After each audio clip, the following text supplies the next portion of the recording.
这个秀才不一般，为了给阎王爷他老人家送个南瓜吃，竟然嘎嘣一声把自己弄死了。十殿阎罗万分欣赏他的孝顺，不仅赐下100年阳寿，还让他娶了皇帝妹妹。观音菩萨都直呼666，稀有世界广袤无边，3界6道各司其职。身为大名鼎鼎的十殿阎罗，最喜欢的东西竟然是南瓜，你敢相信吗？唐太宗李世民夜游地府，靠着一个大南瓜换来20年阳寿。你知道阎王为什么要这个南瓜吗？这里面可大有深意。俗话说见瓜者大吉大利，此时双击留下一句顺风顺水，今后必定会心想事成，好运连连。既然李世民都见到阎王了，那么必然少不了唐僧去西天取经。这看起来似乎是个很顺理成章的事情，但其中却有着无数的算计。就比如唐太宗身为人间帝王，假如他不愿意怎么办？毕竟3界的大佬那么多，你一个灵山算锤子，毕竟人族又不是神仙的奴隶，其中不知道隐藏了多少大佬。别的不说，大名鼎鼎的魏征梦中都能斩杀龙王，这本事简直强大到恐怖。而在街头摆摊的袁守诚更是算术无双，手指一掐就知道今天下不下黄金雨，眼睛一迷就知道这个小白脸要和老婆吵架。小白脸叫做刘全，有个漂亮的老婆，两人经常去海边吹箫弹琴，小日子可谓是和和美美。但这一切从另一个男人出现后就改变了。泾河龙王闲来无事，化身俊俏公子游戏人间，对海边这对小夫妻也是时常关注。刘全背算了一卦，急匆匆回家，结果发现老婆衣衫不整，原本没啥事，可好死不死这老龙王忽然出现，这下女人可是跳进黄河也洗不清了，于是直接自杀了。龙王即便解释清楚也是无济于事，他就是个渣渣，根本没办法让死者复活，于是就恨上了算命的袁守诚。要不是对方算得太准，怎么会出现这种事情？只能说这龙王有良心，但不多。袁守诚面对怒气冲冲的泾河龙王则是很淡定，身为算命的自然早就算出来了，但龙王偏偏不信邪，用下雨做赌注。他堂堂一个龙王，难道还不如凡人吗？说不下雨就不下雨，然后天庭就下来教他怎么做人了。龙王在人间自然是呼风唤雨，牛叉得很，偏远一点的地方甚至还要供奉童男童女，祈求风调雨顺。可在天庭众神眼里，区区一个泾河龙王，那不是随手就弄死的泥鳅吗？神仙们的饭桌上可是有龙肝凤髓这道菜的，也就四海龙王这个级别的才能算是大佬，勉强在玉帝跟前说上话。泾河龙王算什么东西？敢违反天庭的命令，那就直接踩死，并且还让李世民的臣子魏征斩龙，真的是杀人诛心。泾河龙王自诩一代英豪，结果却死在凡人手里。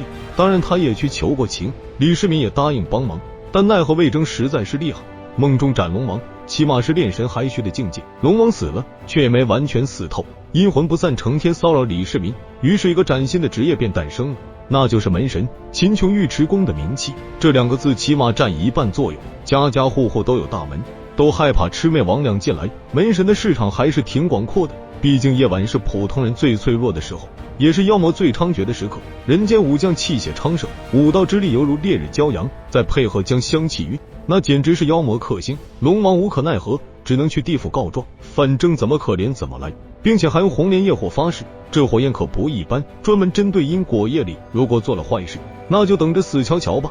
而巧合的是，阎王翻阅生死簿，发现李世民的阳寿恰好就到今年，于是里面派牛头马面黑白无常去勾魂。李世民虽然贵为天子，但毕竟只是凡人一个，在地府里只是弱鸡，随便一个鬼族都打不过，哪里能反抗的了？而魏征虽然神通广大，却不是花果山美猴王，不能直接下去捞人，但没关系，他在地下有人脉，地府里除了十殿阎罗历史悠久，剩下的判官鬼族可不少都是大唐忠臣。李世民下去振臂一呼，很快就能拉起10万大军，立马有个叫崔判官的就是曾经李世民他爹的臣子，这待遇瞬间上了好几个档次。并且李世民虽然是凡人，但却不是一般的凡人，他作为大唐皇帝，中原的主宰，也就相当于人间的主宰，和十殿阎罗位格之上并无不同，所以阎王也是礼遇有加。何况对方还有事相求，这就是开篇提到的南瓜。阎王说他这地府有冬瓜西瓜，就是没有南瓜，所以希望李世民送一个。这南瓜是简单的南瓜吗？自然是不可能。众所周知，西游世界的地盘有4个，正好是东西南北。西和牛州被佛门掌控，佛祖高高在上，而东胜神州钟灵敏秀是仙人的地盘，也是天庭的基本盘。北距泸州乃是妖魔丛生之所，就连十殿阎罗都很嫌弃，天庭都必须派出重量级人物镇武大地伏魔。而剩下的南瞻部洲就是大唐了，也是人族的主要地盘。自从女娲捏土造人，天道就逐渐将人族定为天地主角，哪怕神龙凶悍，凤凰圣洁，无数神兽吹口气都能死上一大片人，可人族正统已然不可逆转，就连圣人们也亲自下凡护佑。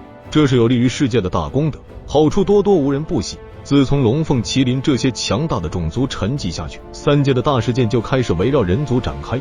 从3皇5帝就已经开始，封神大劫时期达到巅峰，人族修士已然崛起，并且发展出了不可阻挡的趋势。封神大劫里可谓是真正的仙人不如狗，大罗神仙遍地走，不知道那个角落里就藏着狠角色。一个小县城的守将竟然斩杀未来的5岳大帝，杨戬这种战神都无可奈何，必须用阴谋诡计才能斩杀。由此可见，人族崛起已经是大势所趋。到了西游时期，更是发展到极致，魏征睡觉斩杀龙王，袁守诚连天庭的命令都能算出来，这群人实在是不能小觑。并且大唐境内妖魔非常罕见，别说狮驼岭这种尸山血海的地方，就算是不起眼的黄风怪也没办法兴风作浪。魏征只是文臣都这么猛，武将那更是可想而知，并且死后进入地府也能当差。无数年来，人族的势力就像是滚雪球，哪怕十殿阎罗也眼馋得很。这才有了和李世民讨要南瓜，也就是插手大唐的事情。李世民自然是满口答应，回去就让那个刘全顶着南瓜下地府。对方此时已经明白前因后果，虽一心求死，而结局倒是很圆满。阎王非常通情达理，见状让他的老婆复活，并且还是以李世民死去的妹妹身份复活。刘全一跃成了驸马爷，可谓是皆大欢喜。但李世民看起来似乎服服帖帖，背地里究竟怎么想的，可就不为旁人所知了。毕竟在这之后便举办了水陆大会，观世音菩萨显灵，点名金蝉子转世的3藏法师西天取经。李世民的脑袋瓜又不少，这里面绝对是有联系的。其实在李世民下地府之前，菩萨就曾经降临了，并且阴曹地府可还有位隐藏大佬地藏王菩萨，地狱不空誓不成佛，意思就是他要永远占据地府，这里就是他的地盘。前因后果这么一联系，貌似非常的合情合理。李世民也渴望挣脱神仙们的束缚，于是便有了西天取经，取的不仅是大乘佛法，也有长生之法。没有皇帝不喜欢长生久世，尤其李世民亲自下了一趟地府，知道自己还有多少日子可以活，就连千古一帝秦始皇都无法避免。李世民即便再怎么英明神武，却也无法阻挡这个诱惑。相比较而言，将南瓜送给阎王其实也不算什么，只要他足够强大，迟早抢回来。唐王游地府，名无今世前生，那么你对他还有什么看法呢？本期神话故事就到这里，咱们下期继续。